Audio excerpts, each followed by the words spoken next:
ফার্স্টে তোমরা আমাকে দেখে বলো আমাকে কেমন লাগছে, অবশ্যই কমেন্ট করে জানিও কিন্তু যে আমাকে কেমন লাগছে। আজকে আমরা সবাই বেরিয়ে পড়েছি বিকেলবেলাতে একটু ঘুরতে, সবাই বলতে বাড়ির ফ্যামিলি, শুধু আমার বর বাদে। বর তো অফিস থেকে এসেছে, তো ও আমাদের সঙ্গে সেজন্য আর গেল না, শরীর প্রচণ্ড ক্লান্ত লাগছিল, তাই বললো তোমরাই যাও ঘুরে আসো। তো ও তো গেল না, তা আমরা সবাই মিলে বেরিয়ে পড়লাম। যেমন এই দেখো আমার শাশুড়ি মা, শ্বশুর মশাই, তারপর মাম্মা মানে পিসি শাশুড়ি, তো আর আমরা চারজন মিলে চলে গিয়েছিলাম কালকে লালবাগের রাধা মাধব মন্দিরে। ওটা হচ্ছে কুমোরপাড়া রাধা মাধব মন্দির। তো সেখানে আমরা চলে গিয়েছিলাম।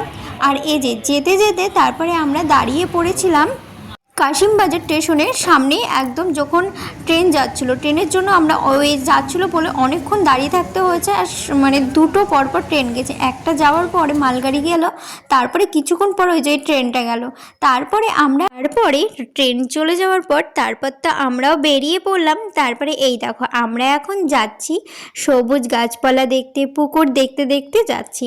তো বেশ ভালো লাগছিল, বিকেলবেলায় করে বেরিয়েছিলাম তো। হ্যাঁ, আমরা যদি একটু দিনের বেলা করে যেতে পারতাম বা দুপুরে, তাহলে আমরা সমস্ত কিছু দেখতে পেতাম। আশ্রমে এত ভিড় হয়েছিল, আমরা যখন যাই তখন দেখেছিলাম প্রচণ্ড ভিড়। আর দুপুরে যখন স্নান করানো হয়েছিল জগন্নাথ দেবকে, তাহলে তখন কত ভিড় হয়েছিল বলো তো।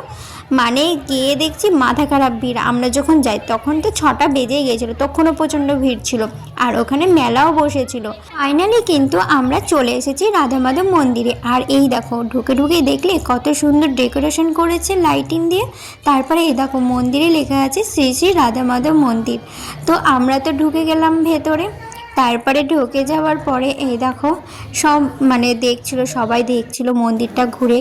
আর আমরা যখন যাই তখন একটু ফাঁকাই হয়ে গেছিলো, তখন খুব একটা ভিড় ছিল না, মেলার ওই সাইডে ভিড়টা ছিল। আর মন্দিরটা পুরো ফাঁকাই ছিল, এই যে এরকম মানে লোকজন ছিল কিন্তু সেরকম ভিড় ছিল না। তো খুব আফসোস লাগছিল, যদি দুপুরের দিক করে যেতে পারতাম তাহলে সমস্ত কিছু দেখতে পেতাম, আর তাহলে তোমাদের সঙ্গে শেয়ারও করতে পারতাম। যেহেতু যেতে পারিনি, শেয়ার করা হয়নি। তো যাই হোক, তারপরে এই দেখো এখানে এসে সব প্রসাদ দিচ্ছে দেখলাম, আমরাও নিয়েছিলাম। তারপরে এদিকে এসে দেখো রাধা রানী আছে, কৃষ্ণ আছে, তো প্রণাম করে নিলাম। তারপরে এই দেখো তোমাদের সঙ্গে একটু শেয়ার করবো বলে আমি ভিডিও করে নিয়েছি। তারপরে এই দেখো এদিকটা করে আমি ভিডিও নিতেই পারছিলাম না। আর এখানটাই মনে হয় স্নান করানো হয়েছিল, তো এইখানটাই মা বলছিল যে এখানে ওটাতে বসিয়ে জগন্নাথ দেবকে স্নান করিয়েছে, এটাই বলছিল, তার জন্য আমি আবার একটু ভিডিও করে নিলাম। তারপরে এই দেখো যেহেতু দেখতে পাইনি একটু আফসোস লাগছিল, আমার তো খুবই লাগছিল। আর আমি মাম্মামকে অনেকবার বলেছি যদি দুপুরবেলায় আসতে পারতাম সকালের দিক করে তাহলে কতই ভালো হতো, তাহলে একটু দেখতে পেতাম। যাই হোক, আফসোস করে লাভ নেই, আবার দেখা যাবে, সামনে বছর আসুক তখন কিন্তু মাম্মামকে বলেছি সামনের বছর কিন্তু আসবো। মাকেও বলছিলাম যে সামনের বছর দিনের বেলাতে করে চলে আসবো, তাহলে সমস্ত কিছু দেখতে পাবো। তো এবছর তো হলো না। তো যাই হোক, সন্ধেবেলায় আসলাম, মানে বারবার যে বলছিলাম তো বললো দেখা হয়নি তো কী হয়েছে, রাধা রানীকে তো দর্শন করতে পেরেছি, মানে আমার শাশুড়ি মা বলছিল। আমি বললাম হ্যাঁ সেটাও হয়েছে। তারপরে দেখো আমরা ভেতর থেকে বাইরে চলে আসলাম, বাইরে এসে একটু মেলায় ঢুকলাম। মেলাটা বেশ বড়ই করেছিল, তো আমরা ঘোরাঘুরি করেছি, টুকটাক জিনিসও কিনেছি। তারপরে কেনার পরে চলে এসেছি এখানে পাঁপড় খাওয়ার জন্য। এই যে মাম্মাম নিয়েছে পাঁপড়, তারপরে আমি নিয়েছি, মা নিয়েছে, তারপরে বাবা নিয়েছে, আর আমাদের সঙ্গে কালুদা ছিল, মানে যার টোটোতে গিয়েছিলাম সেই দাদা। তো সবাই মিলে পাঁপড় খাচ্ছিলাম। পাঁপড় খাওয়া কমপ্লিট হয়ে যাওয়ার পরে তারপরে কিন্তু আইসক্রিম নিয়েছি, একদমই না, তার আগে মা বাবা সবাই মামামরা ভেলপুরি খেয়েছে, আমি খাইনি। আমি মামামের কাছ থেকে একটু নিয়েছিলাম অর্ধেক, যেহেতু আমার ভালো লাগছিল না ভেলপুরি খেতে একদমই, তার জন্য আমি নিইনি। আর বরের জন্য তো নিয়ে আসা হয়েছিল, আর আমি বলেছিলাম আইসক্রিম খাবো। তারপরে এই দেখো চলে এসেছি আইসক্রিমের দোকানে, তারপরে আইসক্রিম নিয়ে নিলাম। ও হ্যাঁ, তোমাদেরকে তো বলাই হয়নি, গজাও নিয়েছিলাম, ভেলপুরি আর গজা, সেগুলো কিন্তু বাড়িতে নিয়ে এসেছিলাম। তারপরে এই যে আইসক্রিম খেতে খেতে চলে যাচ্ছিলাম। আর বাবা যেহেতু ওই যে সামনে দাঁড়িয়ে আছে, আর মা ছিল পেছনে, শাশুড়ি মা যেহেতু বাদাম কিনছিল তার জন্য বললাম পেছনে ছিল। তো যাই হোক, মা বাদাম কিনে তারপরে আমরা সবাই এক জায়গায় হওয়ার পরে তারপরে এই যে টোটোতে আমরা চেপে পড়েছি। তারপর তো আমরা বাড়ি যাওয়ার জন্য বেরিয়ে পড়লাম।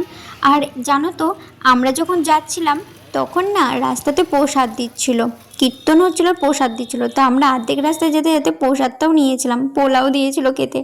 তো আমি তো একটু নিয়েছিলাম, আর মিষ্টিটা কম হয়েছিল বলে তার জন্য আমি আবার মাকে আর মাম্মামকে অর্ধেক করে দিয়ে দিয়েছি। তো যাই হোক, তারপরে আমরা ফাইনালি বাড়ি চলে এসেছি। বাড়ি আসার পরে খুব ক্লান্ত লাগছিল আর প্রচণ্ড গরম লাগছিল। বাইরে যেহেতু একটু হাওয়া পাচ্ছিলাম, মানে যেহেতু টোটোতে আসছিলাম, গাড়ির হাওয়াটা লাগছিল, অতটা গরম লাগছিল না, কিন্তু বাড়িতে আসার পরে এত গরম, ওফ। তো যাই হোক, তারপরে এই দেখো মেলা থেকে কিন্তু এইগুলো কিনে নিয়েছি। এই যে পুতুলটা দেখছো, এই পুতুলটা নেওয়া হয়েছে গোপু সোনার জন্য। আর আমি একটা হেয়ার ব্যান্ড নিয়েছি, আর এই যে ক্লিপটা নিয়েছি, আর এই যে গার্ডারগুলো নিয়েছি। তো ক্লিপটা ভালো লাগছে তাই না। আর এই যে গার্ডারগুলো নিয়েছি, গার্ডারগুলো 10 টাকা করে।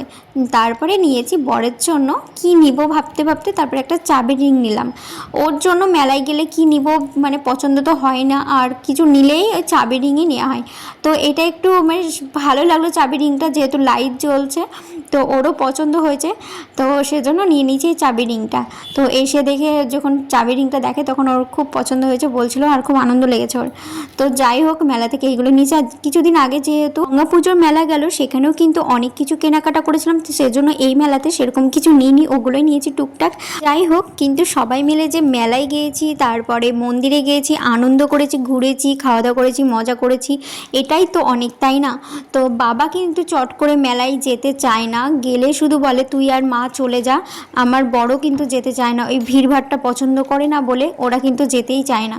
তো বাবাকে যে নিয়ে যাওয়া হয়েছে জোর জবরদস্তি, মা খুব জোর করে নিয়ে গেছে, তার জন্য সবাই মিলে একটু ঘুরতে যেতে পেরেছি। তো ভিডিওটা কেমন লাগলো তোমরা অবশ্যই কমেন্ট করে জানিও। দেখাচ্ছে নেক্সট ভিডিওতে।